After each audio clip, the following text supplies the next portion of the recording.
Hello, my name is Kirioth, and today we are going to have another little chat about the whole Warhammer 40k versus just all the universes, all of the other things. I've fallen down the rabbit hole again, reading things I've already read, watching videos I've already watched, talking about things like the Imperium versus the Galactic Empire and the Federation and so on and so forth.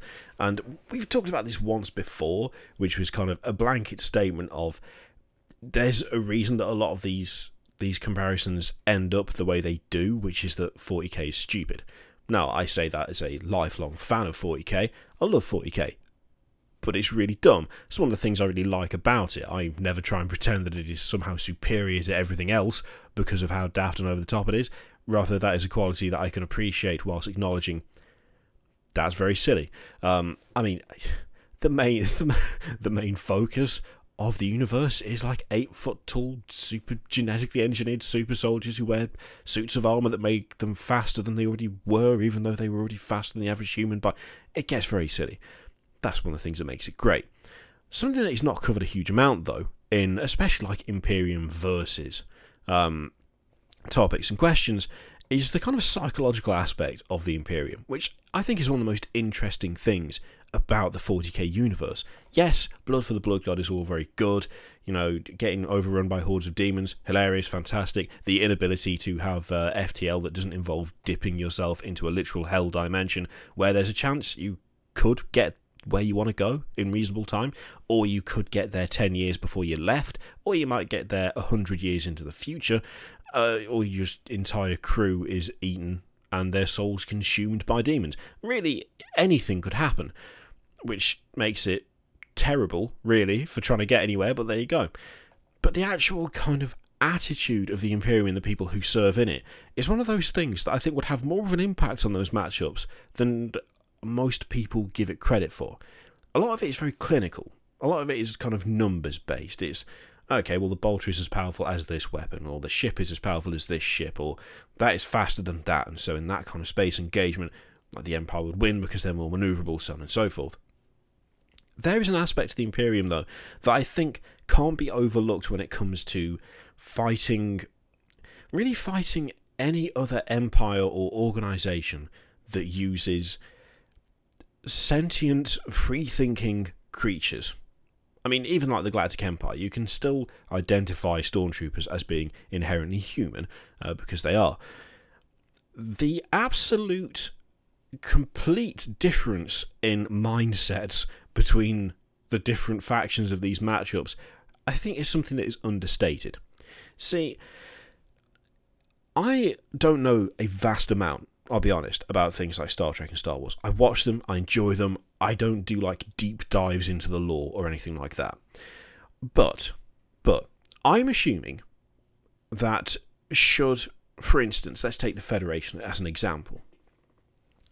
Should the Federation send a fleet of 50 ships into a system, and all 50 of those ships are destroyed and the people on them killed, that, I'm making a guess, making an assumption here, that would be a problem. That would be a kind of a big deal. That would be a oh shit moment, a what the hell was that? We need to find out what's going on. This is really bad. Probably the same for the Empire. I'd imagine losing like 100,000, 200,000, 500,000 troops in a ground engagement would be a real problem. That does not apply to the Imperium in the slightest, because the Imperium is so completely geared towards war and fanaticism that losing 50 ships is kind of regrettable, but at least now we know that we need to send at least another 100 over there to make sure that we can kill whatever's there. And then if you lose those, you just send some more, and then some more, and then some more. Similarly, in a ground engagement, you can lose literally millions of Imperial Guard before someone will go, you know what, I don't think this specific tactic of just throwing waves of lives at the enemy and having them cut down is working on this occasion. So, what we should do is probably summon the super soldiers and they'll deal with it. there is a complete lack of regard, a complete callousness when it comes to the value of life and fighting experience in the Imperium, that I feel like there would be some sort of reaction, a negative reaction from any foe they faced that has any value on the people that they are sending to fight for them. Whether it be a value in terms of, you know, respecting like the person themselves, or whether it's just a case of we cannot afford to lose this number of people because it will leave us weakened. The Imperium has almost no regard for any of that at all. One of their most successful and often used tactics when it comes to taking hostile ground is simply attrition. It's not, okay, we have a finite number of people, we need to make sure that this push is the last push, it needs to be pulled off flawlessly. There is a surprising lack of that going on in a lot of engagements. In a lot of engagements, it's a case of, alright, well, I mean, we lost 1 million, but we've got like 6 more, so just keep marching forwards and eventually they'll probably break through.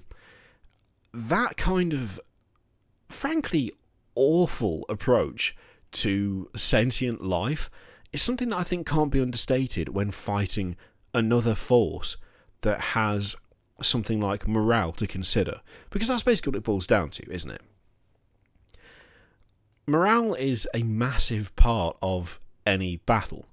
You know, if you start losing people, not because they're fighting, but because they're running away, that causes incredibly serious issues with the other forces that you have fighting. If they see squads breaking and running, that has a negative impact overall, and can turn the tide, because suddenly half your army is fucking off in the other direction.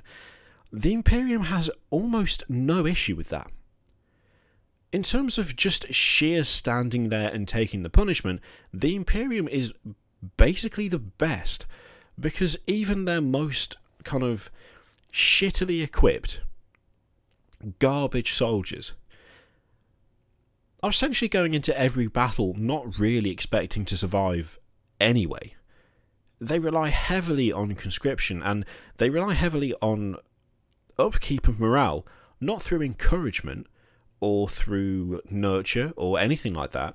It is literally a case of, you see someone run, an Imperial Guardsman finally cannot take the assault. They've been, you know, they've been sent against a force of stormtroopers. The stormtroopers embedded, they're in a fantastic position. Guardsmen are dying left and right. One of them breaks. They break, they throw down the last gun, they turn around, they run off. And they immediately get shot in the head by a Commissar. Now, you see, the Commissar's job is there to provide encouragement to the masses, to ensure that the troops do not lose their spirit, that they keep fighting regardless. And they do this by literally standing there and shooting anyone who tries to run away. The message is pretty clear. You either keep fighting, and there's a chance you'll survive, or you run away, and I'll fucking kill you, and you will definitely be dead.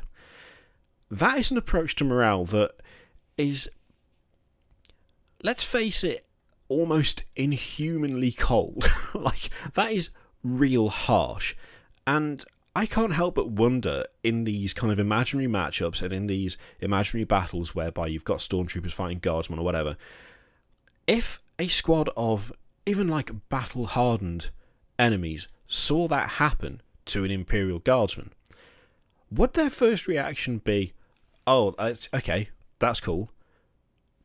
Probably not, right?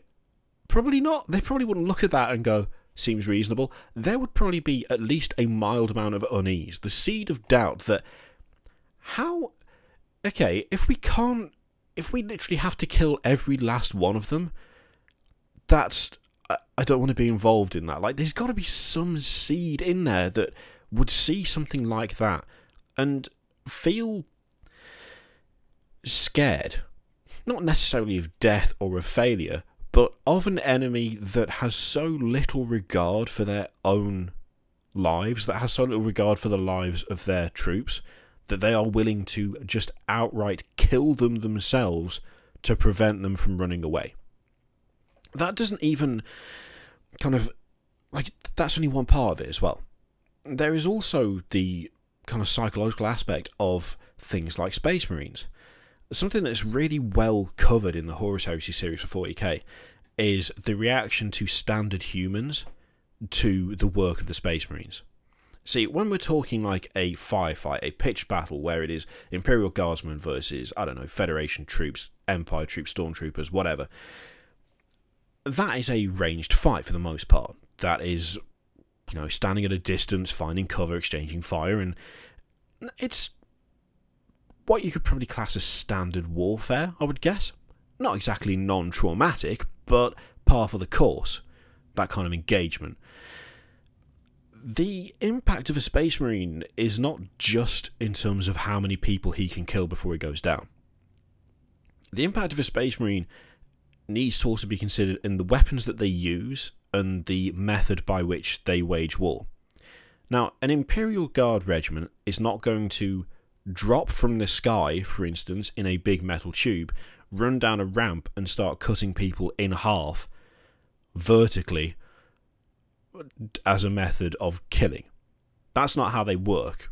They are, you know, they're a force that entrenches themselves or advances slowly into fire, taking massive casualties. That's pretty much how the Imperial Guard go.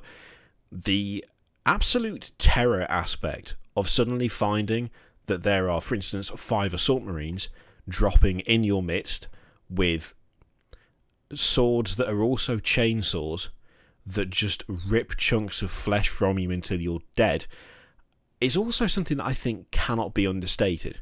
If you are used to a certain type of fight, if you're used to a certain kind of battle, yeah, fighting someone with a lightsaber is probably not much fun, but seeing people get disemboweled and dismembered, and in a lot of cases, not even messily killed, just messily left in a position where they will die, that's got to have a massive impact as well.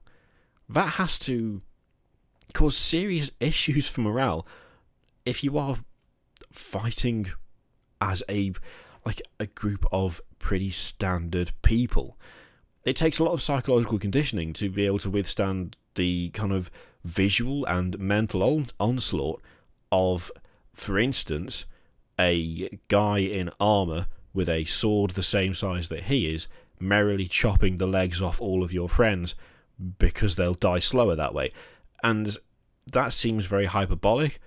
That's also completely reasonable for the Flesh Tearers, for example. The Flesh Tearers are not nice. They are psychopathic murderers in armour with weapons that can take bits of you off, and then they will leave you there. You'll just lie there and bleed out, and everyone around you gets to watch that happen. All these different matchups and all these different kind of battle scenarios are really interesting, and they're really fun to think about, and they're honestly really fun to hear about, especially from people who are knowledgeable in, you know, the various universes that these often take place. I mean, as I say, for me, the ones that I see the most are like Star Trek or Star Wars. It's usually like Imperium versus Empire, that kind of thing. But there is that aspect of just the horror aspect. There's always a horror element to war. You know, PTSD isn't a fictional thing. But 40k is essentially built on, I guess, what you could probably class as body horror. There is so much in the way of horrendous, grievous, horrific injuries. There are weapons that, for the most part, aren't used because they're too barbaric. Like, flamethrowers are still pretty regular fare in Warhammer 40k. They are standard weaponry. There is a flamer in most, well, not most Space Marine squads, but they're not uncommon. The Imperial Guard has access to them as well. Bolters, by their very nature, are horrendous weapons, and if you have the sheer misfortune to not be killed by a shot from a bolter, I mean, say you get hit in the hip, you're going to die anyway, but the person next to you just got to watch part of your lower half explode and you scream on the floor for ages. There is a psychological aspect of the way the Imperium wages war that is just incredibly awful because they don't care about their own men. they will shoot their own soldiers. They will drive millions of their own soldiers into hostile territory, into hostile lines, not because it's the most efficient way to do it, but because they can. Because for every 50 people that get killed, there are 500 more who are waiting to die just behind them.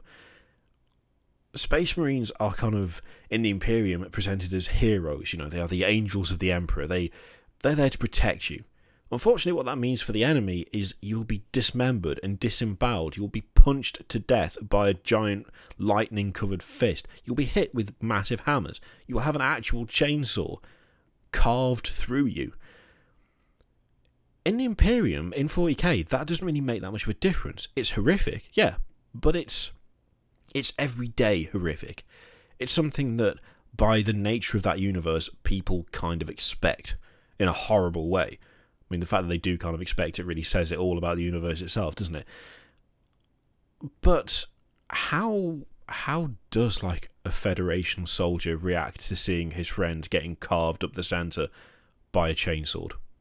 How does a stormtrooper respond to someone picking up someone he's known for the last 5 years and just snapping them in half? Because that's what Space Marines do. And it's really horrible. But the thing is, when it's insulated, when it's isolated to 40k, it's just like, yeah, that's over the top and stupid.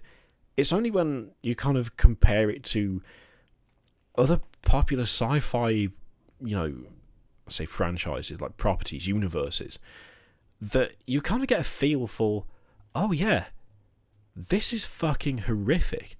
And most people faced with that are not going to be like, well, I mean, I could turn and run, or I could keep fighting. You'd get the fuck out real quick.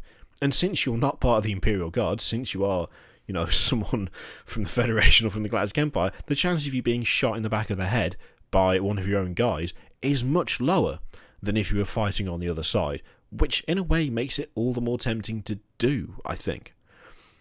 Anyway, that was a bit rambly, but you get the idea. I'd be interested if there are any of you out there who, you know, really thrive on this stuff, who do the comparisons yourself, who know, you know, loads more about, like, those universes and how that kind of thing would affect someone, then let me know in the comments, because this is just musing out loud. It's just a subject I find interesting.